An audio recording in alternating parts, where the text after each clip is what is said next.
한번 영어를 딱 배우면요, 완벽하게 자기 언어처럼 구사해요. 인도 사람 전부 다 영어로 구사하죠. 앞으로 블록화가 될 것이다. 블록화 된다는 얘기는 창원과 일본의 한 도시가 그냥 묶여버리는 거예요. 자매 도시로. 인천과 중국의 한 도시가 그냥 자매 도시로 묶어버리는 거예요. 이 지역에서 왔다 갔다 하면서 비즈니스 하는 일, 교육하는 일, 어떤 일이든지 국무적인 일까지도 이 지역이, 묶인 지역은 마치 한 나라 안에서 이루어지는 것처럼 똑같은 혜택을 주자. 다시 말해서 국경선이 있지만 새로운 국경선이 만들어지는 그런 시대가 2040년 이후에 속히 이루어지게 될 것이다. 국경 없는 시대를 살아가는 거예요. 여러분들 자녀들 언제 봐요? 2월달 혹시 한번 보면 볼 수 있을까? 아니면 보지 못하는. 너 지금 어디 있니? 뉴욕에 있어요. 뭐 뉴욕에 3개월째 있어요. 다음엔 어디? 런던 가 있는 거예요. 예, 이런 일들이 앞으로 일어나게 될 것이다. 예. 자크 아탈리 미래의 물결을 책을 썼던, 제가 이렇게 책을 조금 소개하면서 강의를 진행하다 보니까 다들 책 제목을 쓰시고 나가면서 책을 다 사갖고 가시는데 600페이지 되는데요. 읽지는 마세요. 내용을 간단하게 소개를 해드릴게요. 이 자크 아탈리는 1943년생이고 미테랑 전 프랑스 대통령의 특별 보좌관이에요. 이 사람을 사람들이 뭐라고 소개하냐면은 만약에 시험 봐서 대통령을 뽑는다면 이 사람을 따라갈 사람이 아무도 없을 것이다. 그러니까 매우 똑똑한 거예요. 정치 분야의 최고 분야. 그 다음에 사회, 경제, 군사, 교육, 복지 모든 분야에서 매우 탁월한 지도자라는 얘기예요. 이 지도자가 역사를 딱 봤는데 보통 역사를 어떻게 봐요? 역사를 나누는, 역사가 워낙 크기 때문에 역사를 잘라서 보잖아요. 그죠? 도구를 관점으로 봐요. 역사를. 어떻게 도구를? 돌멩이 그냥 들었었어. 이런 시대를 뭐라고 얘기해요? 구석기 시대, 구석기 시대. 돌멩이 들었는데 안 이뻐. 그래서 갈아섰어요. 이거 뭐라고 얘기해요? 신석기 시대예요. 돌멩이 너무 딱딱하다 해. 그래서 뭐예요? 흐물흐물한 쇳덩어리 들었어요. 그게 뭐예요? 청동기 시대. 청동기로 찔렀더니 사람이 근육이 빳빳한 사람은 안 들어가더란 얘기예요. 좀 들어가는 빳빳한 쇠를 들어보자. 쇳덩어리 들었어요. 그게 철기 시대. 철기 시대부터 사람을 찌르기 시작했잖아요. 그죠? 그러다 보니까 뭐가 생겼어요? 군대가 생겼어요. 왕이 생기기 시작한 거예요. 이렇게 역사 공부하니까 재밌지, 얘들아? 아직 재미가 안 올라왔어요. 계급 구조로 역사를 보는 관점, 뭐 여러 가지 관점이 있는데 이 자크 아탈리는 역사를 어떻게 봤냐면요. 돈이 어떻게 흘러갔는가. 전 세계 돈이 어떻게 흘러갔는가. 갑자기 눈이 번쩍 뜨이죠. 그죠? 돈. 예. 그래서 이 사람이 역사를, 돈의 흐름을 가지고 역사를 구분해보고, 그렇다면 지금의 역사는, 오늘의 이 역사는 앞으로 어디로 흘러갈 것인가라는 그런 제안을 이 책을 통해서 했어요. 그러니까 하이퍼 제국 시대가 곧 도래할 것이다. 그러면서 앞으로 두 가지 산업이 꽉꽝을 받을 것이다. 이것까지 이야기하면 제가 11시까지는 끝내야 되니까 이거는 여러분들이 책 읽어보시고 자, 이 책에서 이렇게 소개하고 있습니다. 전 세계에 돈이 모였던 도시를 거점 도시라고 표현을 했는데 거점 도시의 공통적인 특징이 이 6가지라는 얘기예요. 광대한 농토를 가지고 있었고, 거대한 항구를 가지고 있었고, 그 다음에 도전정신이 있었고, 대량 생산이 가능한 산업이 있었고, 에너지 자원을 관리할 수 있는 방법이 있었고, 신속한 통신수단을 가지고 있었던 그 도시가 기회를 잡아서 전 세계를 움직이더라는 얘기예요. 그 도시들이 어떤 도시였냐면, 부르게. 가보셨죠? 네, 해외여행 가면 이런 데 가야 되잖아요. 그죠? 네, 베네치아. 가보셨죠? 다 가보셨죠? 그죠? 네. 네 하신 분이 몇 분 계세요. 이럴 때 덩달아 네 하시면 혹시 알아요? 올 여름에 갈지. 자, 부르게가 전 세계를 몇백 년을 지배하고 베네치아가 전 세계를 500년을 지배하고 그 다음에 앤트워프로 도시로 옮겨요. 제네바로 도시로 옮겨요. 전 세계 도시 네덜란드 암스테르담이 전 세계 거점 도시 역할을 하면서 돈이 그쪽으로 쫙 몰리는 거예요. 산업이 갑자기 성장해요. 국가가 부강하게 돼요. 이런 일들이 점점 일어나면서 최근에 약 100년 동안 런던에 세계 거점 도시 역할을 하면서 런던이 세계를 지배하기 시작하죠. 그죠? 그러다가 1890년도에 이 런던에 있었던 거점 도시가 어디로 움직였냐면 미국 보스턴으로 움직였어요. 미국 보스턴에 전 세계 부가 모이기 시작해요. 미국 사람들, 즉 서구 사람들은 돈이 모이면 어떡하죠? 도네이션을 잘해요. 그러니까 첫 번째 미국 사람들은 교회 도네이션이에요. 두 번째는 어디냐면 학교에 도네이션이에요. 그러니까 전 세계 최고의 학교 다 어디 있어요? 전부 다 보스턴에 있어요. 제가 2006년도에 저랑 독서하는 우리 청소년들이고 이 아이들에게 좀 더 넓은 세상을 보여줘야 되겠다. 한국에 있는 대학교 가지 마라 니들. 미국 대학 가는 게 쉬워요. 의외로 쉽단 말이에요. 그래서 그 미국에 있는 아이들 연락해가지고 니들 나와라 이렇게 얘기한 다음에 그 미국 대학 간 거예요. 가가지고 보스턴을 갔는데 기왕이면 고등학교도 한번 가보자. 그래서 보스턴 근처에 있는 고등학교 2개를 갔어요. 앤도버, 엑시터. 주로 뭐 사우디 왕자들 다니고 뭐 그러는 학교예요. 그러니까 1년에 학비가 4천만 원, 생활비가 4천만 원, 뭐 그런 거예요. 보통 1년에 한 1억이 있어야 학교를 다닐 수 있는 엑시터. 그래서 그 학교 가가지고 미국 여학생들이 우리를 안내하더라고요. 그래서 니네 학교 장점이 뭐냐? 우리 학교는 입학과 동시에 글로벌입니다. 그러니까 보니까 애들이 다 뭐 사우디 왕자들이 막 뛰어다니고 있고 밑에는 아프리카 왕자 아이들 막 뛰어다니고 있고. 타이거 우즈가 뭐 아랍에미레이트 뭐 7성급 호텔 딱 줘서 왕자가 이렇게 와서 호텔 꼭 옥상에서 티샷을 한번 날려달라고 해서 한번 날렸더니 뭐 하나 이렇게 딱 주길래 뭐 선물 하나 주는갑다 해서 뭐 골프채 하나 주는갑다 하고 딱 열어보니까 뭐예요? 골프장을 선물을 줬다는 거 아닙니까? 스케일이라는 거예요, 스케일이. 한국 학교 다니지 말고 그런 거야. 공부할 생각하지 말고 걔네들 사귀어야 돼.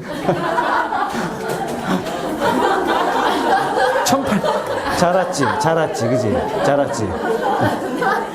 잘한 거 같지, 그지? 잘한 거 같지? 1890년에 세계 거점 도시를 하면서 전 세계 부가 모이기 시작하면서 보스턴이 미국을 움직이기 시작해요.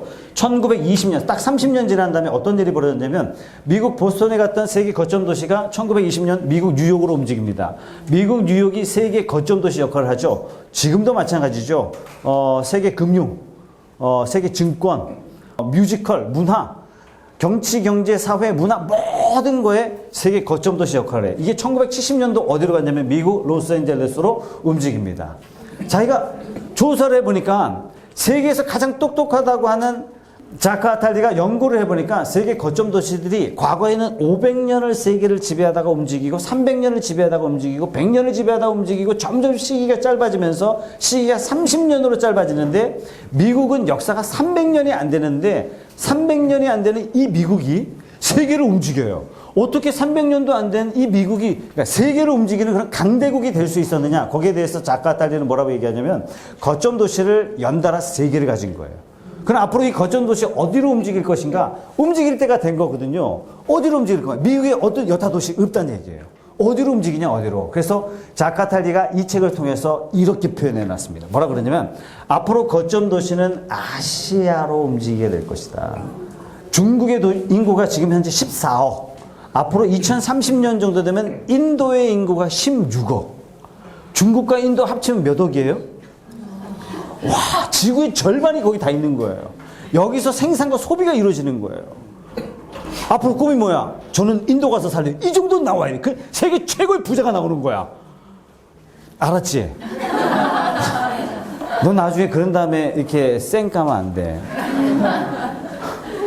자, 자카탈리가 이런 얘기를 했습니다. 거점 도시가 아까 제가 5개, 6개의 조건들을 보여줬잖아요. 그런 조건들을 통해서 앞으로 어느 도시가 세계 거점 도시가 될까 이렇게 딱 봤는데 앞으로 아시아의 거점 도시가 움직이게 되면 2030년 정도 되면 11개 국가가 새로운 유니온을 이끌어 가게 될 것이다. 이렇게 이야기를 합니다. 그러면서 뭐라고 이야기하냐면 이렇게 얘기해요.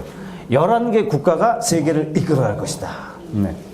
인도, 일본, 중국, 일본 국기가 조금 작은 것은 저 애국심의 표현입니다. 제가 편집을 잘못한 건 아니에요. 뭐 조금 늘리면 되잖아요. 일부러 조금 작게, 작게 자존심. 네. 아니 근데 여기 일본 사람 안 계시죠? 네.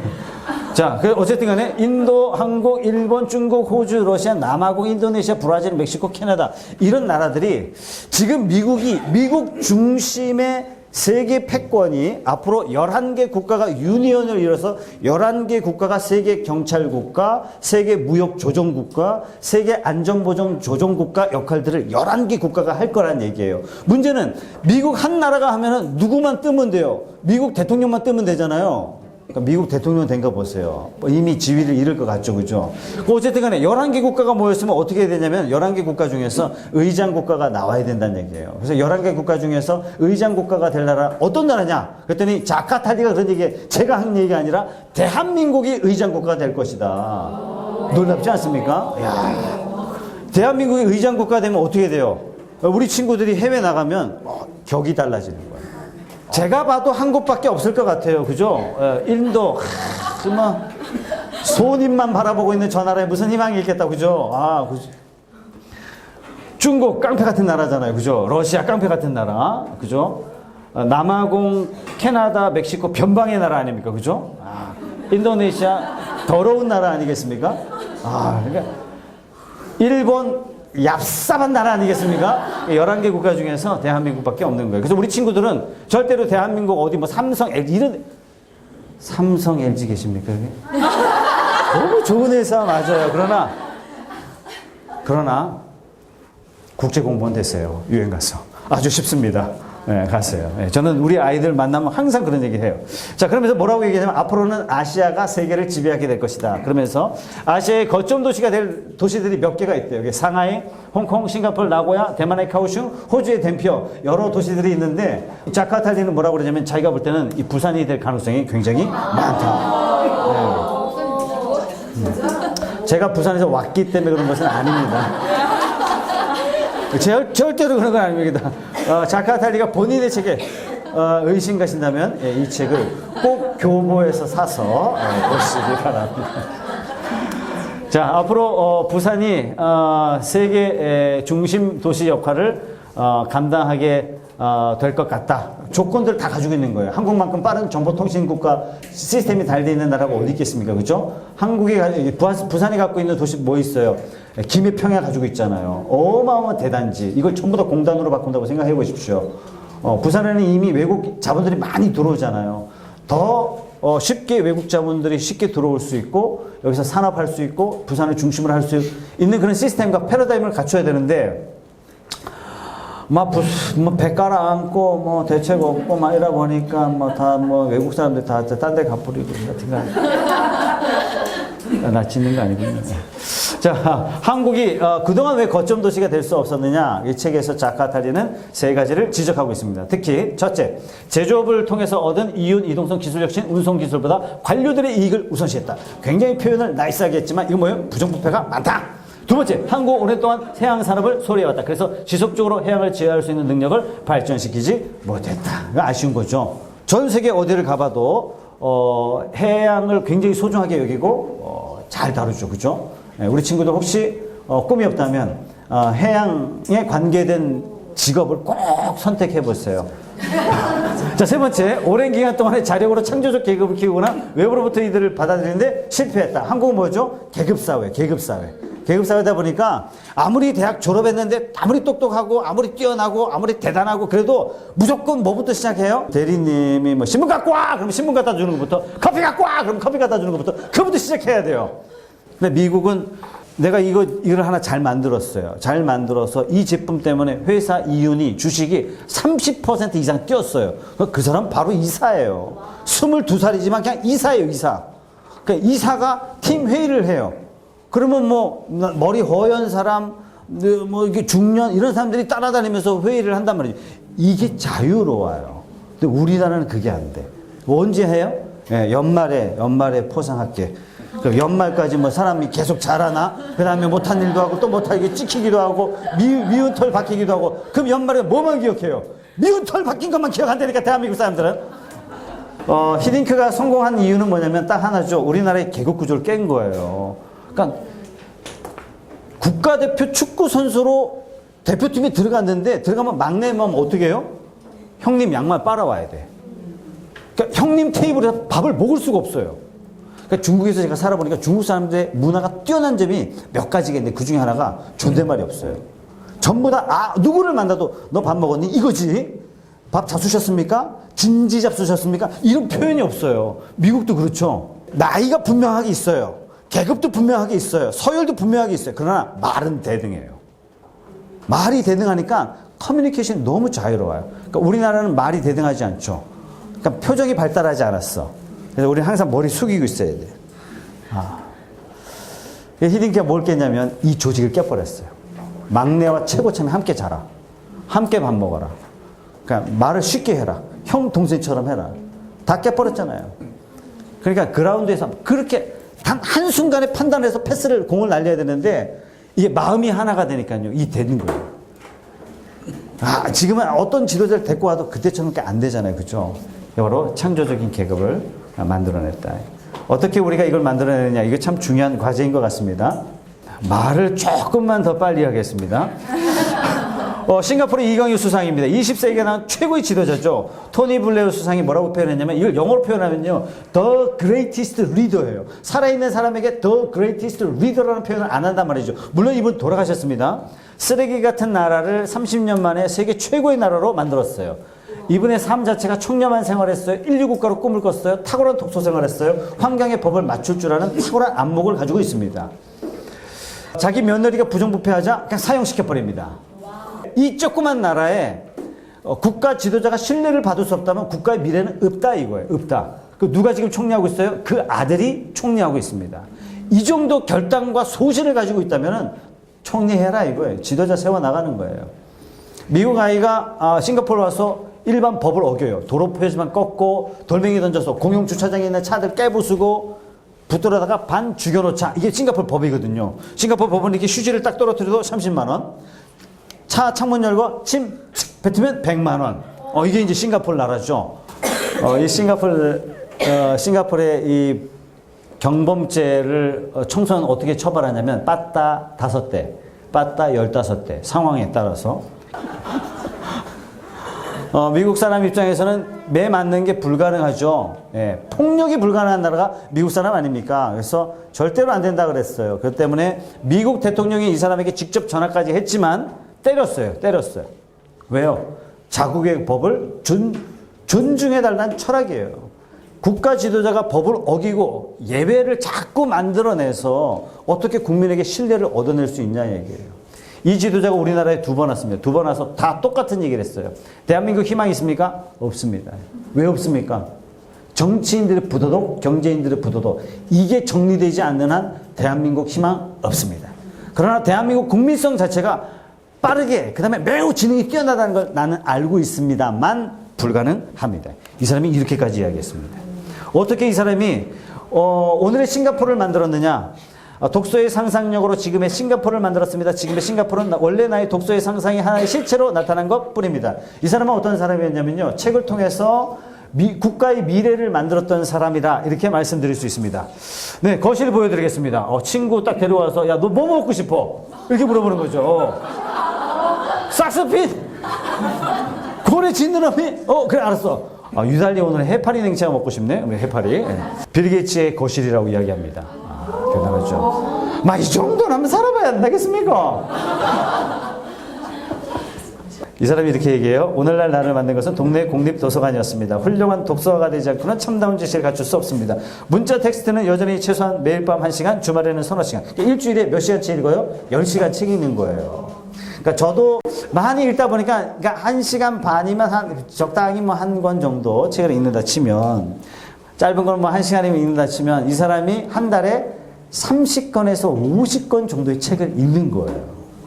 여러분, 빌 게이츠는 그냥 IT 전문가였기 때문에, 과학기술자였기 때문에 세상을 바꾼 게 아니에요. 그럼 무슨 책을 읽었겠습니까? 모든 분야의 책을 다 읽어버리는 거예요. 이렇게 이야기합니다. 나는 매일 밤 독서합니다. 대중적 신문이나 잡지 이외에 적어도 한 가지 이상의 주간지를 처음부터 끝까지 읽는 습관이 있습니다. 만일 내가 과학과 비즈니스는 관심 분야의 책만 읽는다면 책을 읽고 나서도 내게 아무런 변화가 일어나지 않을 것입니다. 왜 많은 사람들이 책 읽는데 변화가 안 일어나요? 자기가 아는 분야만 계속 읽고 있는 거예요. 총체적으로. 그러니까 주간지란 뭐냐면은 타임즈, 뉴스위키즈죠. 타임즈, 뉴스위키즈 한국 사람 비즈니스맨도 잘 못 읽어요. 왜요? 굉장히 전문적이에요, 책이.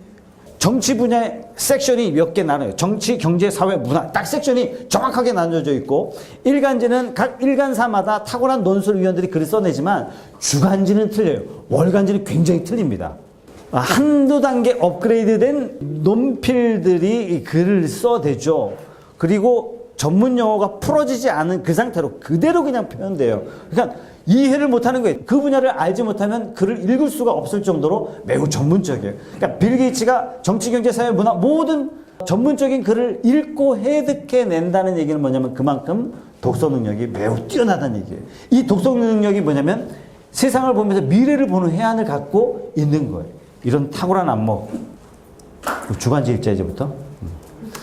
자, 오늘의 삼성을 만들었던 이병철 회장입니다. 이병철 회장이 살아계셨을 때 유럽 출장 마치고 일본 출장 마치고 한국 돌아오려고 했을 때 일본의 텔레비전을 딱 틀어보니까 그때 100분 토론을 하는 거예요. 100분 토론. 앞으로 21세기는 무슨 세상이 될 것이냐. 거기에 대해서 일본이 막 토론하는 거예요.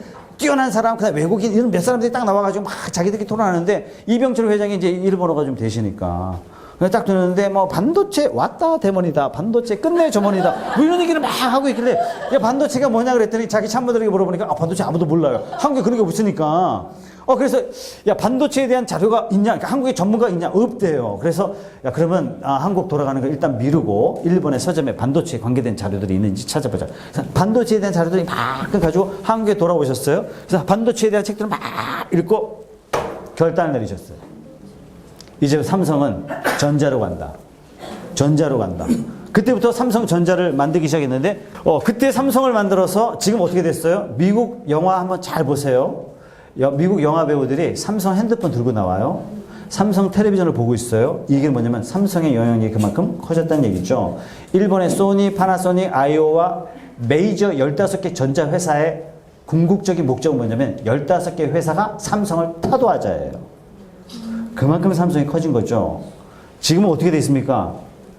샤오미가 삼성 따라와봐 이렇게 하고 있어요 지금. 와우, 세상이 이렇게 급변하고 있습니다. 기업의 오너가요 책을 통해서 미래를 봐요. 근데 요즘은 잘 안 보시는 것 같아요. 국민연금공단을 통해서 미래를 보시는 것 같아가지고 가슴이 조금 아픕니다. 예. 네, 이분은 뭐 정치권에 계신 분이라서 그냥 지나가겠습니다. 어쨌든 그러면 자, 마더 테레사입니다. 사랑의 선교의 수녀로서 혼자 있는 시간이 별로 없습니다만 가난하기에 사적 공간이 부족하다는 의미이기도 합니다. 그러나 하루 종일 혼자 있는 기회가 생기면 내가 제일 먼저 하는 것은 미사 드려요. 저 그럴 줄 알았어요. 내가 가장 먼저 하는 것은 기도 드려요. 그럴 줄 알았는데 책에 뭐라고 얘기했냐면 내가 가장 먼저 하는 것은 독서입니다. 와, 이거는 지비고화를 막론하고 시대에 뛰어난 사람들이 가장 좋아하는 게 책이구나. 책이구나. 만원의 주인공이십니다. 세종대왕. 이분이 심사임당에 밀려서 저도 개인적으로 좀 가슴 아픈데 백독백습이죠. 예, 신하들에게 물어봐요. 그대는 어찌 생각하는 거? 성은이 망각하옵니다. 막 자꾸 이러니까 휴가라 휴가. 어디로 휴가 보내요? 도서관으로 휴가 보내요. 6개월을 휴가를 보내고 어떻게 해요? 월급 다 주는 거예요. 최초의 지식 경영을 하셨어요. 뛰어나신 분입니다. 전 개인적으로 굉장히 존경해요. 자, 이분이 책을 읽으실 때 어떻게 책 읽어요? 어린 시절에 한 손에 책 펴고 이쪽에도 책 펴고 바닥에 책 펴놓고 책을 세 권을 동시에 보셨다는 얘기 아닙니까? 밥잡 주실 때 항상 책을 들고 식사를 하셨기 때문에 식사 시간이 한 3시간. 이 물러가야 그 신하들이 밥 먹을 거 아닙니까? 밤새도록 책을 많이 읽어가지고 눈이 새빨갛게 충혈됐대. 밤새도록 책을 읽어가지고 아버지께 인사하러 가죠. 아침 되면 이제 인사하러 가잖아요. 국왕께. 그래서 아바마마 지난밤 지체우량 만강하오시며 간에 두루두루 평안하시옵나이까? 이렇게 물어보면 큰형 양령은 술꾼이라 눈도 빨개요. 충령도 밤새 책을 읽어서 눈이 빨개요. 눈이 충혈돼서 딱 아버지한테 가면 아버지가 양령 그대 눈은 어찌 이렇게 뻘건고? 이렇게 머뭇머뭇하니까 옆에 신하가 밤새 기생하고 놀아났나이다. 밤새 야동봤나이다. 둘째 충령 그대도 눈이 어찌 이렇게 빨간고 기생하고 놀아났는가? 이렇게 얘기하니까 신하들이 얘기하는 거예요. 밤새 글을 읽었나이다. 이 충령이 국왕이 돼야 되겠다라고 아버지가 딱 정리를 했어요. 세자로 책봉을 하자 누가 극구 반대했냐면 황희정승이 극구 반대합니다. 이것 때문에 세종을 국왕에 세워놓고 황희를 유배 보냈죠. 유배 보냅니다. 그러나 세종이 봤을 때 황희만큼 청렴하고 좌우를 명확하게 중도를 지키며 국가를 위해서 사심없이 일할 사람은 누구라? 황희라. 황희를 불러들여요. 황희가요 이것 때문에 보은하기 위해서 죽을 때까지 목숨을 걸고 조선을 만듭니다. 이 조선이 세종과 황희의 합작이에요. 와, 놀랍지 않습니까? 예. 언제 우리나라 이런 시절이 한번 올까요? 그죠?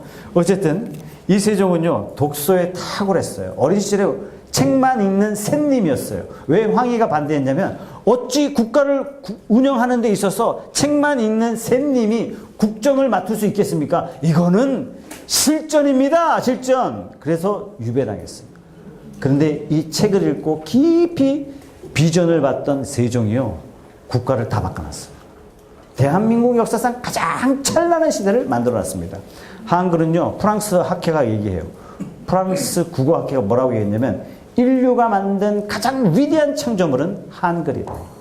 놀라운 거예요. 만약에 우리나라가 미국쯤 됐으면 전 세계 3분의 1은 한글로 다 바뀌었을 거예요. 술병에서 많이 봤던 그림이죠. 굉장히 친숙한 그림. 생전에 이분이 이제 8만 권 정도 읽었다, 이렇게까지 이야기합니다. 그러니까 대단히 많이 읽었던 거죠. 그러니까 전쟁터에 나가는 말 한 장에서도 책을 읽었대요. 그러니까 장군, 황제요, 그대는 어찌하여 나갈 때마다 전쟁에서 이길 수 있습니까? 그랬더니 나폴레옹이 하는 말이, 책 좀 읽어봐. 책에 다 나오죠. 그러니까 나폴레옹이 들고 있었던 책 전부 다 뭐였냐면요, 문학책. 어떻게 문학책 가지고 전쟁에 나갈 수 있냔 말이에요. 기대하시기 바랍니다. 우리 한번 나중에 문화책 한번 읽어보죠. 나폴레옹이 이런 얘기를 합니다. 대부분의 많은 사람들이 우리 독서합시다 이렇게 얘기하면 이렇게 얘기해요. 제가 시간이 없어가지고 저 얼마나 바쁜지 아세요? 이렇게 얘기했어요. 나폴레옹에게 이렇게 얘기합니다. 나는 독서할 시간 때문에 다른 일 할 시간이 없습니다. 독서는 시간이 많은 사람이 하는 게 아니라 우선순위가 무엇인지 분별할 수 있는 사람이 책 읽을 수 있는 거죠. 자, 토크쇼의 여왕 오프라 윈프리입니다. 1년에 수입이 2조 5천억 원이래요. 2조 5천억 원 별 상상이 안 되죠. 은행이자 5%만 따지면 1년에 1,200억 원이에요. 이자만 1,200억 원, 한 달에 100억 원, 한 주에 25억 원, 주 5일 근무해서 하루에 5억 원, 오전에 2억 원, 오후에 3억 원. 와, 1년 수입이. 오프라 윈프리 쇼 딱 끝내고 어떻게 했어요? 자기 방송국 만들었어요. 와, 방송국 PD로 간 거 아닙니다. 방송국 사장된 것도 아니에요. 방송국 그냥 만들어버렸어요. 그냥. 18년간 시청률 1위, 미국을 움직이는 10사람 중에 한 사람, 연예인 수입 1위, 타임지 선정 20세기 가장 영향력 있는 인물 100사람 중에 한 사람. 자기 토크쇼에 여성 지도자들만 초청해가지고, 군사계 여성 지도자, 교육계 여성 지도자, 정치계 여성 지도자, 여성 지도자 다 모아놓고 토크쇼를 막 한 다음에 여러분들을 위해서 제가 개인적으로 찌끄만 선물 하나 준비했어요. 다 따라 나오세요. 그랬더니 폰티악 세단, 우리나라의 그랜저 막 그 정도, 미국 대학생들이 대학 졸업하면 가장 타고 싶은 차 폰티악입니다.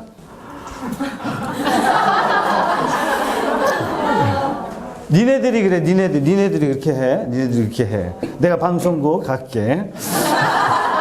2005년도에는 어떤 일이 있었냐면, 미국의 거지들만 방송국에 초청을 한 거예요. 토크쇼를 막 이렇게 하다가, 거지들, 진짜, 이렇게. 다 거지들이 어떻게 살아요? 다 도시에 삽니다. 왜 도시에 살아요? 그래야 움직일 수 있어요. 미국은 주택가로 한번 쑥 들어가면요, 나올 수가 없어. 차 없으면 움직이는 것 자체가 불가능합니다. 그래서 어떻게 해요? 한번 마트 가면 담배도 2보루, 콜라도 3박스, 버터도 4박스 이렇게 사오는 거죠. 코스트코가 그런 개념이잖아요. 우리는 사실 코스트코가 필요 없어요. 문 열면 다 마트, 구멍가게 이게 다 있잖아요. 그죠? 이분들은 다 추천해가지고 이제 인터뷰를 하는데 오프라 잘 울어요. 인터뷰하다가 대화 나누다 여러분 소원, 차 한 대 갖고 싶다고. 차 갖고 싶다고? 여러분 무슨 차가 좋아요? 아우디, BMW, 펀치야, 그냥 중고차라. 이렇게 그냥 차 4바퀴만 있으면 돼요. 막 이렇게 얘기하고 있으니까 제가 타보니까 그래도 BMW가 좀 튼튼하더라고요. BMW 여러분들에게 한 대씩 지급해드리겠습니다. 300명에게 BMW 지급한다고 딱 얘기하니까 방송국에 오프라가 BMW라고 이야기했다고. 벤츠도 나오고 아우디도 나오고 뭐 GM도 나오고 크라이슬러 이름도 다 나왔는데 그 중에 BMW를 지목했다고 독일 본사에서요 30대를 기증하겠대요. 오프라가 나올 때마다, 좀 여러분 책 좀 갖고 다니세요. 오프라가 나올 때마다 이렇게 책을 이렇게 딱 들고 나오는 거예요. 이렇게 토크쇼에 딱 나와서, 제가 어저께 밤에 읽었는데 굉장히 좋아요. 한 줄 읽고 시작할게요. 또 읽으면 이 책이 그 다음날 서점에서 사라지는 거예요. 그래서 출판협회가 오프라한테 도움받은 게 너무 많다고 우리가 열대 기증할게. 막 그래가지고 그지들한테 BMW 5자로 시작한 게 있다면서요. 뭐 그런 거 좀 싼 차라면서요. 그걸 한 대씩 줬다는 소문이 있는데, 그때 나는 왜 미국에 안 갔을까? 미국 가면 이렇게 나와 있어요. 오프라 북클럽, 오프라스 북클럽. 이건 오프라가 쓴 책이 아니라 오프라가 추천한 책, 방송국에서 추천한 책. 보통 우리 책 사러 갔는데 뭐 살지 모르잖아요. 그죠? 뭘 선택할까? 어쩌다가 문화상품권 엄마가 이렇게 용돈 달라는데 문화상품권 딱 주기 그냥 기분 나쁘게, 그죠? 문화상품권 그냥 영화 본 거 다 이미 다 받고 그래서 그거 가지고 이제 서점 교보문고 딱 갔는데 오늘 교보문고 한 3번 얘기한 것 같다.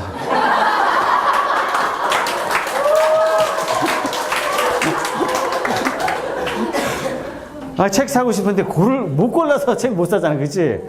딱 서점에 가면 이게 딱 있는 거예요. 오프라스 북클럽. 오프라가 추천한 책. 그래서 그 책 하나 딱 갖고 오면 좋은 책이 되는 거예요. 대통령 퇴임, 좀 불명예스럽게 퇴임을 하긴 했지만, 퇴임한 이후에 가장 인기 있는 그런 지도자로 인정받았죠. 8년 대통령 했습니다. 1년 대통령, 이 빌 클린턴이 쓴 책, 요게 쓴 책이에요. 마이 라이프라고 우리나라에 번역된 책입니다. 사진을 마세요, 절대로. 산다면 꼭 교보문고 가시기 바랍니다. 자, 1권, 2권 되어 있는데 1권이 한 760페이지예요. 2권도 760페이지, 합치면 1500페이지야. 책장에 꽂아놔도 이사갈 때마다 어깨 부러져요.